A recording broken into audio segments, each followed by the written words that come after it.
กรมส่งเสริมตลาดการท่องเที่ยวกระทรวงวัฒนธรรมและการท่องเที่ยวร่วมกับแผนกวัฒนธรรมและการท่องเที่ยวแขวงจำปาสักจัดกองประชุมกักเกี่ยมแผนกิจกรรมปีท่องเที่ยวลาวจีน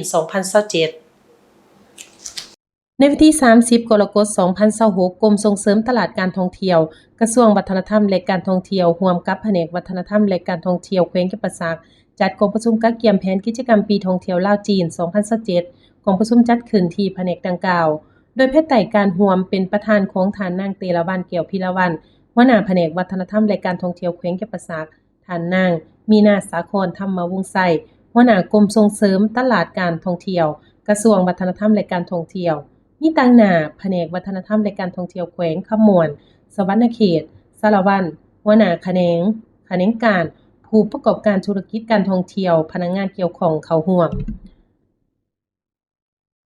ท่านนางเตระวรรณ แก้วพิรวรรณหัวหน้าแผนกวัฒนธรรมและการท่องเที่ยวแขวงได้มีคำเห็นรายงานเวียกงานการท่องเที่ยวของแขวงจำปาสักซึ่งได้ยกให้เห็นสภาพการพัฒนาการท่องเที่ยวสิ่งเอื้ออำนวยความสะดวกและ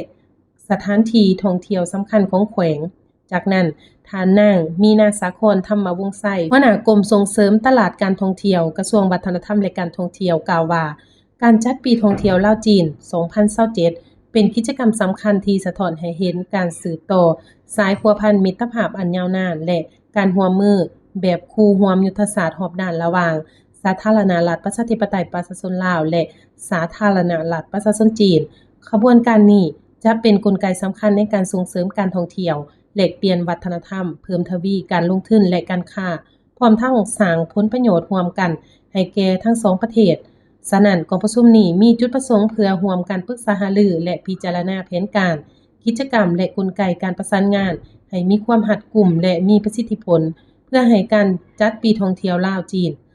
2027 บรรลุตามเป้าหมายที่วางไว้เรียกร้องให้ทุกภาคส่วนที่เกี่ยวข้องจงร่วมมือกันอย่างใกล้ชิดประสานสมทบอย่างเป็นเอกภาพและรับผิดชอบต่อหน้าที่ของตนเพื่อให้การกักเกี่ยมทุกด้านสำเร็จตามแผนการเชื่อมั่นว่าด้วยความร่วมมือความสามัคคีและความรับผิดชอบของทุกภาคส่วนปีท่องเที่ยวลาวจีน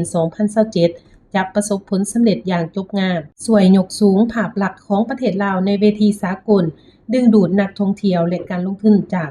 สาธารณรัฐประชาชนจีนพร้อมทั้งประกอบส่วนในการพัฒนาเศรษฐกิจสังคมของประเทศอย่างยืนยงในกองประชุมผู้เข้าร่วมได้รับฟังการรายงานความเป็นมาของการจัดปีท่องเที่ยวลาวจีนการนำเสนอแผนกิจกรรมปีท่องเที่ยวลาวจีน 2027 พร้อมทั้งได้มีคำเห็น